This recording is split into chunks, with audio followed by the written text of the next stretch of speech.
Hello friends, welcome to WB exam solution. আজ আমরা শুরু করব কারেন্ট অ্যাফেয়ার্সের একটা খুব গুরুত্বপূর্ণ ক্লাস। ঠিক আছে, পুরো ইয়ার্সের এক বছরে আমরা পুরো ক্লাসটা যতগুলো কারেন্ট অ্যাফেয়ার্স আমাদের আছে 2024-25 সালের সেই গুরুত্বপূর্ণ ক্লাসগুলো আমরা এই ক্লাসের মধ্যে করব। ঠিক আছে, গুরুত্বপূর্ণ যে টপিকগুলো রয়েছে, আমাদের প্রথম যে টপিকটা রয়েছে সেটা হচ্ছে ইন্ডেক্স। আমরা জানি বিভিন্ন র্যাঙ্ক এই বিষয়ে আমাদের প্রশ্ন এসএসসি, জিডি, এনটিপিসি, রেলের পরীক্ষাতে খুব আসে। দেখো, খুব গুরুত্বপূর্ণ যে টপিকগুলো আছে সেগুলো আমরা আলোচনা করব। প্রথম দিকে কী আছে আমাদের, প্রথম যেগুলো রয়েছে যে এশিয়া পাওয়ার ইন্ডেক্স। এশিয়া পাওয়ার ইন্ডেক্সে ভারতের 2024 সাল অনুসারে স্থান কত? দেখো, এশিয়া পাওয়ার ইন্ডেক্সে মোট 26টি দেশ আছে। ঠিক আছে, এবং এই প্রথম স্থান রয়েছে কি? ইউএসএ। প্রথম স্থান কোন দেশ? ইউএসএ, মার্কিন যুক্তরাষ্ট্র, আমেরিকা। ঠিক আছে, এটা আমাদের মনে থাকবে। এবং পরবর্তীতে দ্বিতীয় স্থান চীন।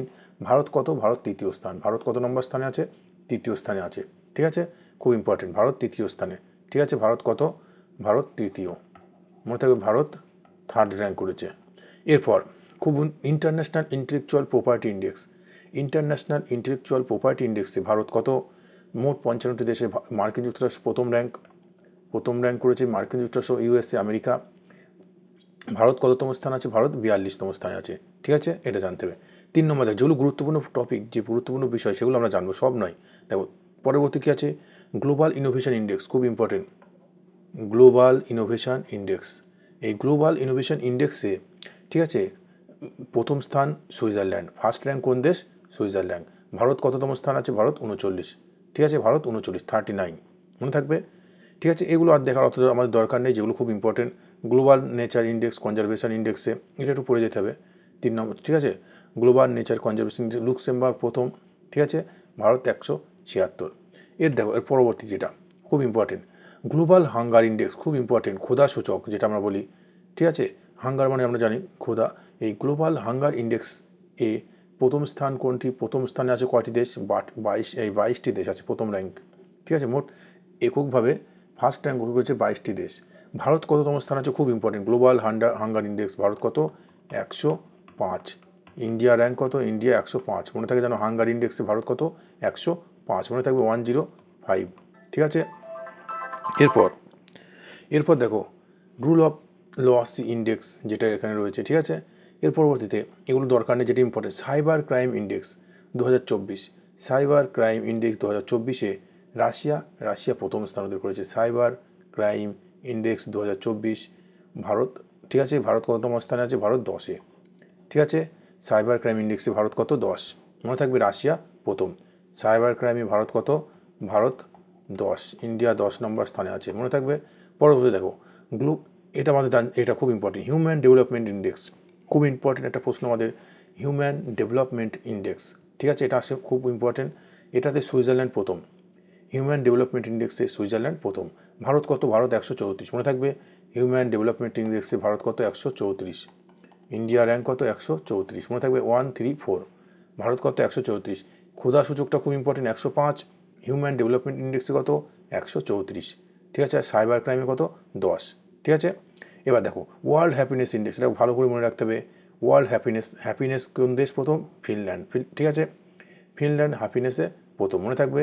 ফিনল্যান্ড হ্যাপিনেসে প্রথম। ভারত কত? ভারত 126। ইন্ডিয়া কততম স্থান? 126।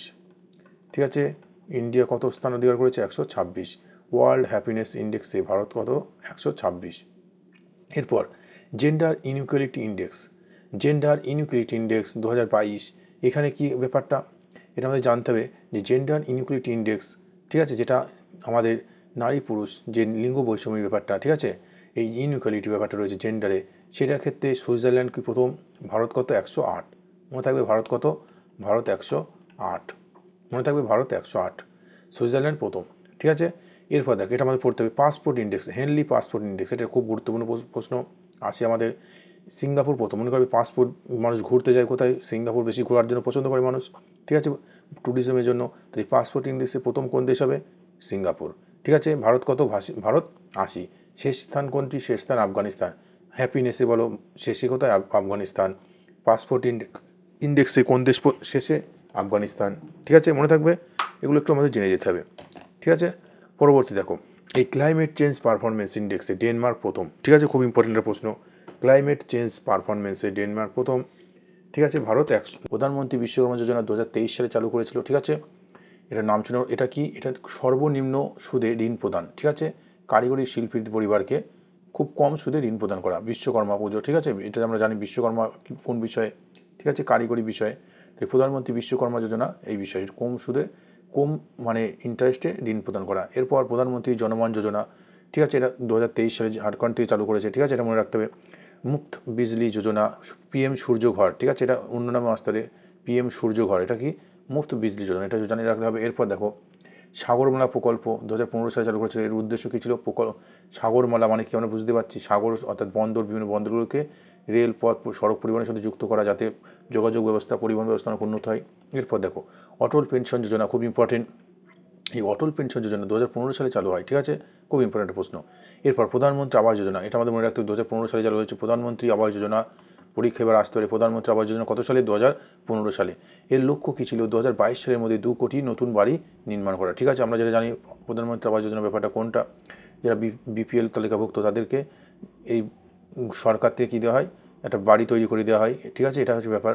যে প্রধানমন্ত্রী আবাস যোজনা 2015 সালে চালু হয়েছিল। এরপর একটু জানতে দীনদয়াল উপাধ্যায়, এটা বলতো, এটা সাগর সেতু ভারতম যোজনা, খুব ইম্পর্টেন্ট। এটা সেতু ভারতম যোজনা কোনটা? যেটা আমাদের overbridge, underwear bridge, rail crossing, এগুলো থেকে মুক্ত করার জন্য কী করা হচ্ছে? ওভার, যেটা আমরা বলি, ঠিক আছে, ফ্লাইওভার, এই ধরনের নির্মাণ করা হবে, যাতে আমাদের যোগাযোগ ব্যবস্থা অনেক উন্নত হবে, ঠিক আছে। এরপর স্ট্যান্ড আপ ইন্ডিয়া, খুব ইম্পর্টেন্ট, 2016 সালে চালু করেছিল এটা, স্ট্যান্ড আপ ইন্ডিয়া, ঠিক আছে। মহিলা উদ্যোক্তাদের, বিভিন্ন SC/ST যারা আছে তাদের সেই নতুন কোম্পানি স্থাপনের ক্ষেত্রে ঋণ প্রদান করা হবে, ঠিক আছে। এগুলো একটু মনে রাখতে হবে। দীক্ষা কি, এটা আমাদের জানা আছে সবার কি, ঠিক আছে, দীক্ষা কি। তাহলে আমরা কি দেখলাম? এদিকে আমাদের এই যেগুলো খুবই ইম্পর্টেন্ট, গুরুত্বপূর্ণ, সেই প্রকল্পগুলো সম্পর্কে আমরা জেনে যেতে হবে। পরবর্তী দিকে আমাদের কি রয়েছে, পরবর্তী প্রকল্প কি রয়েছে দেখো। পরবর্তী প্রকল্প যেটা আমাদের রয়েছে, এটা একটু এটা আমাদের জানা, হ্যাঁ, এই ডিজিটাল ইন্ডিয়া, এটা আমরা জানি। ডিজিটাল ইন্ডিয়াটা একটু জেনে রাখতে হবে যে ডিজিটাল ইন্ডিয়া মিশন কবে চালু হয়, ঠিক আছে, 2015 সালে। ডিজিটাল ইন্ডিয়া মিশন 2015 সালে, ঠিক আছে। এখানে ইলেকট্রনিক্স ও জনসাধারণের মধ্যে সরকারি পরিষেবাগুলো সুবিধা পাওয়ার জন্য চালু হয়েছে ডিজিটাল ইন্ডিয়া। মানে আমরা দেখতে পাচ্ছি যে বর্তমানে আধার সংযোগের মাধ্যমে আমরা পুরো ডিজিটাল যুগ, ঠিক আছে, সমস্ত কিছু খাতা পেন ছাড়া এই ব্যাপারটা ডিজিটাল ইন্ডিয়া 2015 সালে চালু হয়। এরপর দেখো খুব ইম্পর্টেন্ট, প্রধানমন্ত্রী সহজ বিজলি হর ঘর যোজনা, ঠিক আছে, সৌভাগ্য, এটার নাম হতে পারে সৌভাগ্য, ঠিক আছে। সৌভাগ্য কী ব্যাপারটা আসতে পারে? এটা হচ্ছে প্রধানমন্ত্রী হর ঘর বিজলি যোজনা, অর্থাৎ বিদ্যুৎ মন্ত্রণালয় দ্বারা এটা, ঠিক আছে, চালু হয়েছিল। এরপর আয়ুষ্মান ভারত, খুব ইম্পর্টেন্ট প্রশ্ন। আয়ুষ্মান ভারত আমরা জানি এটা কোন বিষয়ে, যে স্বাস্থ্য মেডিকেল ফেসিলিটি আমাদের এটা রয়েছে, নগদ 5 লক্ষ টাকা পর্যন্ত বিনামূল্যে নগদহীন স্বাস্থ্য সুবিধা, ঠিক আছে। এই ব্যাপারটা জেনে রাখতে হবে। আয়ুষ্মান ভারত 2018 সালে চালু হয়েছিল, ঠিক আছে, আয়ুষ্মান ভারত। এরপর নমামি গঙ্গা স্কিম, এটা 2014 সালে চালু হয়, নমামি গঙ্গা স্কিম, ঠিক আছে, গঙ্গা সুরক্ষা, এই ব্যাপারটা নিয়ে। প্রধানমন্ত্রী জনধন যোজনা, খুব ইম্পর্টেন্ট, 2014 সালে চালু হয়েছিল, ঠিক আছে, যে ব্যাঙ্ক অ্যাকাউন্ট থাকা প্রত্যেকটা পরিবারের জন্য খুব গুরুত্বপূর্ণ এই ব্যাপারটা। মেক ইন ইন্ডিয়া, খুব ইম্পর্টেন্ট, মেক ইন ইন্ডিয়া। আমরা জানি কোনো যখন দ্রব্য আমরা কিনতে, এখানে লেখা থাকে মেক ইন ইন্ডিয়া, ঠিক আছে, বিভিন্ন কোম্পানির নাম দেওয়া থাকে, বিভিন্ন দেশের নাম। এই মেক ইন ইন্ডিয়া মানে কি? এই ব্যাপারটা হচ্ছে আমাদের দেশের উৎপাদনশীলতাকে বোঝাচ্ছে। 2014 সালে চালু হয় মেক ইন ইন্ডিয়া, খুব ইম্পর্টেন্ট, 2014 সালে মেক ইন ইন্ডিয়া, ঠিক আছে। এরপর মিশন ইন্দ্রধনুষ, ঠিক আছে, মিশন ইন্দ্রধনুষ কি? এটা টিকাকরণ, ভ্যাকসিনেশনের সাথে সম্পর্কিত। এছাড়া বেটি বাঁচাও বেটি পড়াও, খুব গুরুত্বপূর্ণ, 2015 সালে চালু হয়েছিল, খুব গুরুত্বপূর্ণ, এটা মনে রাখতে হবে। 2015 সালে বেটি বাঁচাও বেটি পড়াও কি? আমাদের ক্ষেত্রে, যে মেয়েদের ক্ষেত্রে আমরা জানি হরিয়ানাতে লিঙ্গানুপাত খুব কম, কি এবার এখানে যে মহিলার নারী শিক্ষার হার যাতে উন্নত হয়, ঠিক আছে, কন্যা ভ্রূণ হত্যা যাতে কম হয়, সেই ব্যাপারে এটা চালু হয়েছিল। লিঙ্গ বৈষম্য কমে আসছে, বেটি বাঁচাও বেটি পড়াও। এরপর আমাদের গুরুত্বপূর্ণ যেগুলো জেনে রাখতে হবে, ঠিক আছে, অত আমাদের গুরুত্বপূর্ণ নেই, যে বিষয়গুলো গুরুত্বপূর্ণ ওড়িশার কিছু আছে একটু আমরা জেনে রাখবো, ঠিক আছে। এইগুলো কোভিডের সময় চালু হয়েছিল, অতটা গুরুত্বপূর্ণ নয়।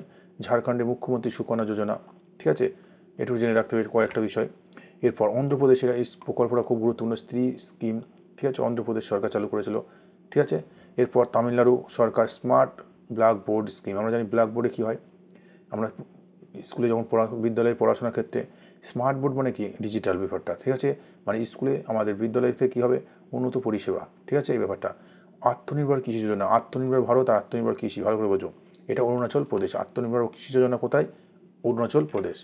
এরপর দেখো রাজস্থান মুখ্যমন্ত্রী কিষাণ মিত্র যোজনা, খুব যেগুলো গোবর্ধন যোজনা, এটা হরিয়ানা। কয়েকটা বিষয় আমাদের জেনে রাখতে হবে যেগুলো ইম্পর্টেন্ট, ঠিক আছে, যেটা আমাদের খুব গুরুত্বপূর্ণ। এরপর দেখো জম্মু কাশ্মীর আম কি বাত রেডিও প্রোগ্রাম, জম্মু কাশ্মীর, ঠিক আছে। এরপর ওয়ান ফ্যামিলি ওয়ান জব খুব ইম্পর্টেন্ট, এটা আমাদের অনেক পরীক্ষাতে এসছে। ওয়ান ফ্যামিলি ওয়ান জব, এটা সিকিম সরকার জৈব রাষ্ট্র জৈব রাজ্য, ঠিক আছে, ভারতের প্রথম জৈব রাজ্য, অর্গানিক স্টেট সিকিম, ঠিক আছে। সিকিমে কি জনসংখ্যা সবচেয়ে কম, ঠিক আছে, এটা মনে রাখতে হবে। পরবর্তী দেখো আসামের গুরুত্বপূর্ণ কয়েকটা প্রকল্প আছে, সেগুলো রিসেন্ট যেগুলো চালু হয়েছে সেগুলো একটু জেনে রাখতে হবে। বিহারে জল জীবন হরিয়ালি অভিযান, ঠিক আছে। এরপর কিষাণ কল্যাণ মিশন, ঠিক আছে, খুব ইম্পর্টেন্ট। উত্তরপ্রদেশ, পাঞ্জাবে দেখো, পাঞ্জাবে মেরা কাম মেরা মন, ঠিক আছে, এটা একটু জেনে রাখতে হবে। হর ঘর পানি হর ঘর সাফাই, খুব ইম্পর্টেন্ট, পাঞ্জাবে এই বিষয়টা মনে রাখতে হবে। পাঞ্জাবে এই দুটো প্রকল্প, ঠিক আছে, পাঞ্জাবে এই দুটো, ঠিক আছে, মনে রাখতে হবে। পরবর্তী দেখো পশ্চিমবঙ্গে পাঠশ্রী, যোগ্যশ্রী, রূপশ্রী, শিক্ষাশ্রী, ঠিক আছে, এগুলো একটু মনে রাখতে হবে। এই বিষয়টা চোখের আলো স্কিম, ঠিক আছে, এটা একটু জেনে রাখতে হবে। ঠিক আছে, এই ধরনের প্রশ্ন কিন্তু আসতে পারে। ছত্তিশগড়ে রাজীব গান্ধী ভূমিহীন যোজনা, ঠিক আছে। মধ্যপ্রদেশে মুখ্যমন্ত্রী কোভিড-19, এটা অতটা ইম্পর্টেন্ট নেই। দেখো রিসেন্ট যেগুলো হবে, যেগুলো আমাদের হাইলাইট হবে, সেই ব্যাপারগুলো একটু জেনে রাখতে হবে, ঠিক আছে, যেটা আমাদের রিসেন্ট পরীক্ষার জন্য খুব গুরুত্বপূর্ণ। কোনটা প্রকল্প যদি রিসেন্ট আমাদের কোনো সরকার, রাজ্য সরকার চালু করে, সেগুলো একটু জেনে রাখতে হবে, ঠিক আছে। এগুলো একটু জেনে রাখলে হবে। খুব গুরুত্বপূর্ণ আমাদের সংবিধান আমাদের সম্মান ক্যাম্পেইন, ঠিক আছে। জগদীপ ধনখড় আমাদের যে বর্তমান ভাইস প্রেসিডেন্ট, উপরাষ্ট্রপতি, তিনি এটা চালু করেছেন, আমাদের সংবিধান আমাদের সম্মান, ঠিক আছে, একটু মনে রাখলে হবে, ঠিক আছে। এরপর এই পর্যন্ত আমাদের মোটামুটি হয়ে গেল স্কিম বিষয়ে, ঠিক আছে। পরবর্তী দেখি আমাদের কী আছে। দেখো গুরুত্বপূর্ণ নিয়োগ, এটা খুব ইম্পর্টেন্ট। গুরুত্বপূর্ণ নিয়োগ সম্পর্কে একটু জানতে হবে আমাদের, এখান থেকে কোশ্চেন আসবেই বিভিন্ন পরীক্ষাতে। দেখো প্রথম যেটা আমাদের জানতে হবে, বর্তমানে রয়েছে কি ন্যাশনাল লিগাল সার্ভিসেস অথরিটি, ঠিক আছে, ভূষণ রামকৃষ্ণ, যেটা খুব ইম্পর্টেন্ট। 51তম প্রধান বিচারপতি সঞ্জীব খান্না, ঠিক আছে, প্রধান বিচারপতি 51তম কে সঞ্জীব খান্না। এর আগে আমাদের কে ছিলেন 50তম বিচারপতি, সেটা হচ্ছে জেনে রাখতে হবে, ঠিক আছে। আর আমাদের প্রথম বিচারপতি কে ছিলেন, ঠিক আছে, এগুলো সম্পর্কে আমাদের ডিটেলসে জেনে রাখতে হবে, ঠিক আছে। সুপ্রিম কোর্টের বিচারপতি কার্যকাল ক বছর, এগুলো আমাদের জেনে রাখতে হবে, খুব কিন্তু গুরুত্বপূর্ণ পয়েন্ট, ঠিক আছে। সুপ্রিম কোর্টের প্রধান বিচারপতির শব্দবাক্য পাঠ করায় কে, ঠিক আছে, রাষ্ট্রপতি। তাহলে এই বিষয়ে আমাদের ডিটেলস ক্লাস আছে, ওগুলো একটু দেখতে হবে, রাষ্ট্রপতির বিষয়ে, সুপ্রিম কোর্ট বিষয়ে, ঠিক আছে, একটু করে আমাদের রিভাইজ দিতে হবে। পরবর্তী দেখো প্রথম CDS chief of the defence staff কে ছিলেন, জেনারেল বিপিন রাওয়াত, ঠিক আছে। বর্তমান সিডিএস কে, ঠিক আছে, এটা আমাদের খুব ইম্পর্টেন্ট। বর্তমান সিডিএস, ঠিক আছে, খুব ইম্পর্টেন্ট প্রশ্ন একটা, এগুলো কিন্তু আমাদের পরীক্ষার জন্য আসবে, ঠিক আছে। অনিল চৌহান। এরপর দেখো এবার এই 2022 সালে আমাদের এই জেনারেল বিপিন রাওয়াত কী পেয়েছিলেন, পদ্মবিভূষণ পুরস্কার, ঠিক আছে, এটা মনে রাখবা। 2022 সালে তিনি পদ্মবিভূষণ পুরস্কার পায়, ঠিক আছে, খুব ইম্পর্টেন্ট, মরণোত্তর তিনি পেয়েছিলেন, ঠিক আছে। এরপর আমরা জানি তিনি বিমান দুর্ঘটনায় মারা গেছিলেন, উত্তরাখণ্ডের বাসিন্দা, ঠিক আছে, একটু মনে রাখতে হবে। ইউপিএসসি চেয়ারপারসনকে প্রীতি সুদান, ঠিক আছে, একটু মনে রাখলে হবে। পরবর্তী বর্তমান চেয়ারম্যান যে 16তম অর্থ কমিশনের চেয়ারম্যান কি, অরবিন্দ পানাগড়িয়া, ঠিক আছে, একটু মনে রাখতে হবে। এরপর ভারতের বর্তমান লোকপালকে, ঠিক আছে, অজয় মানিক রাও, ঠিক আছে, একটু জেনে রাখতে হবে। পরবর্তী দেখো প্রোটেম স্পিকার, 18তম যে লোকসভা নির্বাচন হয়ে গেল, ঠিক আছে, বর্তমান স্পিকারকে আমরা জানি ওম বিড়লা, কিন্তু প্রোটেম স্পিকার কে ছিলেন, ঠিক আছে, প্রোটেম স্পিকার কে ছিলেন ভর্তুহারি মাহাতাব, ঠিক আছে, একটু মনে রাখতে, যেগুলো ইম্পর্টেন্ট মনে রাখলে হবে, ঠিক আছে। সচিব, লোকপালের সচিব, ঠিক আছে, প্রদীপ কুমার ত্রিপাঠী, এগুলো দরকার নেই, যেগুলো ইম্পর্টেন্ট একটু মনে রাখো, ঠিক আছে, খুব ইম্পর্টেন্ট যেগুলো, সেগুলো একটু মনে রাখলে হবে, ঠিক আছে। ভারতের বোলিং কোচ, এগুলো ঠিক আছে, অতটা গুরুত্বপূর্ণ নয়। এরপর দেখো চেয়ারম্যান আইসিসি জয় শাহ, ঠিক আছে, এটা মনে রাখতে হবে। এরপর আমাদের যেটা মনে রাখতে হবে, এই বর্তমান অর্থ সচিব কি, খুব ইম্পর্টেন্ট একটা প্রশ্ন, বর্তমান অর্থ সচিবকে তুহিনকান্ত পান্ডে, অর্থ সচিব তুহিনকান্ত পান্ডে। এই রেলওয়ে বোর্ডের চেয়ারম্যান ও সিও, খুব আসে পরীক্ষা আমাদের, রেলওয়ে বোর্ডের চেয়ারম্যান ও সিওকে সতীশ কুমার, রেলওয়ে বোর্ডের চেয়ারম্যান ও সিওকে সতীশ কুমার, খুব ইম্পর্টেন্ট প্রশ্ন, সতীশ কুমার, এটা কিন্তু খুব গুরুত্বপূর্ণ। এরপর দেখো যেগুলো আমাদের বর্তমান বিমান বাহিনীর প্রধানকে, এগুলো একটু জাস্ট জেনে নিতে হবে, ভাইস, ঠিক আছে। এরপর দেখো ভারতের প্রথম লোকপাল কে ছিলেন, পিনাকি চন্দ্র ঘোষ, আর বর্তমান লোকপাল একটু আমরা জেনে নিলাম, ঠিক আছে, তো এটা মনে রাখতে, প্রথম লোকপাল কে ছিলেন পিনাকি চন্দ্র ঘোষ। এরপর দেখো এরপর বিভিন্ন আন্তর্জাতিক নিয়োগ সম্পর্কে জানতে হবে। বর্তমান মার্কিন যুক্তরাষ্ট্রের প্রেসিডেন্ট নির্বাচন হয়ে গেল, ঠিক আছে, ডোনাল্ড ট্রাম্প রিপাবলিকান, ঠিক আছে, এই ব্যাপারটা একটু মনে রাখতে হবে, তার রাজনৈতিক দলের নাম কি, এবং এই যে মার্কিন যুক্তরাষ্ট্রের রাষ্ট্রপতির কার্যকাল ক বছর, 4 বছর, ঠিক আছে, তার যে রাজনৈতিক দলটার নাম কি, এগুলো একটু বিষয় রাখতে হবে। তিনি কটি আসন পেয়েছেন, কততম তিনি রাষ্ট্রপতি হলেন, এই বিষয়গুলো একটু জেনে রাখতে হবে, ঠিক আছে। পরবর্তী দেখো বা আসতে পারে তিনি কাকে পরাজিত করে তিনি রাষ্ট্রপতি হলেন, ঠিক আছে, এই বিষয়ে। এবার শ্রীলঙ্কা, এগুলো শ্রীলঙ্কা, জাপানের প্রধানমন্ত্রী শিগেরু ইসিবা, ঠিক আছে, এরপর আমাদের নেপালের প্রধান বিচারপতি, প্রথম মহিলা প্রেসিডেন্ট মেক্সিকোর ক্লডিয়া, ঠিক আছে। যেগুলো গুরুত্বপূর্ণ হাইলাইট হবে সেগুলো একটু আমাদের জেনে রাখতে বেশি করে। এরপর আমরা পড়ব বিভিন্ন রাজ্যের রাজ্যপাল, মুখ্যমন্ত্রী, ঠিক আছে, এগুলো সম্পর্কে। দেখো অরুণাচল প্রদেশে আমরা কি জানি জনঘনত্ব সবচেয়ে কম কোথায়? অরুণাচল প্রদেশ, তাই তো? এটা মনে রাখতে কম জনঘনত্বপূর্ণ রাজ্য অরুণাচল প্রদেশ। এখানকার মুখ্যমন্ত্রী পেমা খান্ডু, এখানকার যে উৎসব দেখা যায় লোসার, ঠিক আছে। এখানকার গভর্নরকে একটু মনে রাখতে হবে। এরপর ত্রিপুরা মানিক সাহা, ঠিক আছে। এরপর এবার নাগাল্যান্ডে কোন উৎসব দেখা যায়? হর্নবিল, তাই তো? নাগাল্যান্ডে হর্নবিল, ঠিক আছে। এরপর একটু মনে রাখতে হবে মণিপুর সাংগাই উৎসব, মণিপুরের যে মুখ্যমন্ত্রী বীরেন সিং, ঠিক আছে, মণিপুরের বীরেন সিং। মিজোরামটা মনে রাখতে হবে আসামে খুব ইম্পর্টেন্ট হেমন্ত বিশ্ব শর্মা, ঠিক আছে। এরপর মেঘালয়ের যে আমরা নকরেক উৎসব দেখতে পাই, মেঘালয়ের কনরাড সাংমা, ঠিক আছে। এরপর সিকিম হচ্ছে প্রেম সিং তামাং, ঠিক আছে, প্রথম জৈব রাজ্য প্রেম সিং তামাং, ঠিক আছে, একটু মনে রাখতে হবে। রাজ্যপালের নাম কি? ওম প্রকাশ মাথুর। এরপর উত্তরাখণ্ড পুষ্কর সিং ধামি, যেগুলো রিসেন্ট আমাদের কিছু নিয়োগ হলো, কয়েকটা 6টি রাজ্যের বিধানসভা নির্বাচন হলো, সেখানকার মুখ্যমন্ত্রীর নামগুলো, রাজ্যপালগুলো মনে রাখতে হবে। এখান থেকে কিন্তু প্রশ্ন হয়, ঠিক আছে। তো উত্তরাখণ্ডের পুষ্কর সিং ধামি, ঠিক আছে। এরপর পাঞ্জাবের ভগবন্ত মান, ঠিক আছে, এগুলো একটু মনে রাখতে হবে। এরপর উত্তরপ্রদেশ যোগী আদিত্যনাথ, আনন্দীবেন প্যাটেল, ঠিক আছে। এরপর বিহারের নীতিশ কুমার, আরিফ মোহাম্মদ খান। ঝাড়খণ্ডের হেমন্ত সোরেন, ঠিক আছে, আমরা জানি ঝাড়খণ্ডের হেমন্ত সোরেন, সন্তোষ কুমার গাং। পশ্চিমবঙ্গের মমতা ব্যানার্জি, এটা আমাদের রাজ্যের পরীক্ষার জন্য সিভি আনন্দ বোস রাজ্যপাল। এই রাজ্যপালকে নিয়োগ করে কে? রাষ্ট্রপতি। ক বছরের জন্য? 5 বছরের জন্য, ঠিক আছে। এরপর উড়িষ্যার মনে রাখতে হবে ছত্তিশগড়, ঠিক আছে, এগুলো একটু মনে রাখতে হবে। মহারাষ্ট্রের দেবেন্দ্র ফডণবীস, ঠিক আছে। সিপি রাধাকৃষ্ণন, এখানকার যে আমাদের খুব ইম্পর্টেন্ট রিসেন্ট এটা আমাদের নির্বাচন হলো, যে মহারাষ্ট্রের আমাদের বর্তমানে মুখ্যমন্ত্রী দেবেন্দ্র ফডণবীস এবং এখানকার রাজ্যপাল হলেন সিপি রাধাকৃষ্ণন, ঠিক আছে। এরপর কর্ণাটক একটু মনে রাখতে হবে, কর্ণাটক। কেরালার কি? পিনারাই বিজয়ন। তামিলনাড়ু কি আছে? তামিলনাড়ু হচ্ছে MK স্ট্যালিন, ঠিক আছে, তামিলনাড়ু হচ্ছে MK স্ট্যালিন, ঠিক আছে। এরপর অন্ধ্রপ্রদেশ হচ্ছে N চন্দ্রবাবু নাইডু, ঠিক আছে, এটা মনে রাখতে হবে। অন্ধ্রপ্রদেশ, তার রাজনৈতিক দলটার নাম কি? ঠিক আছে, খুব ইম্পর্টেন্ট এই বিষয়ে কিন্তু প্রশ্ন আমাদের আসে। এবার কেন্দ্রশাসিত অঞ্চল, বর্তমানে ভারতে 8টি কেন্দ্রশাসিত অঞ্চল আর 28টি কি আছে? 28টি রাজ্য আছে, তাই তো? এগুলো একটু মনে রাখলে হবে। এরপর দেখো জম্মু কাশ্মীর খুব ইম্পর্টেন্ট, রিসেন্ট ভোট হয়ে গেল। ওমর আবদুল্লা আমাদের মুখ্যমন্ত্রী হলো, এবং কততম মুখ্যমন্ত্রী, তার দলের নামটা কি, তার রাজনৈতিক দলের নাম, এটা মনে রাখতে হবে। তার যে রাজনৈতিক দল আছে সেই দলটার নাম কি, এটা খুব ইম্পর্টেন্ট। এবং এখানকার বর্তমান গভর্নর প্রশাসককে মনোজ সিনহা, খুব ইম্পর্টেন্ট। এখানকার লেফটেন্যান্ট গভর্নর, আমাদের কেন্দ্রশাসিত অঞ্চলের কে থাকেন? লেফটেন্যান্ট গভর্নর থাকে, তিনি কে? মনোজ সিনহা, ঠিক আছে। এরপর লাদাখ, এটা মনে রাখতে হবে। এরপর যেটা খুব ইম্পর্টেন্ট, আন্দামান নিকোবর দ্বীপপুঞ্জ, এটাকে মনে রাখলেই হবে, ঠিক আছে। তাহলে এইগুলো আমাদের মোটামুটি মনে রাখতে হবে।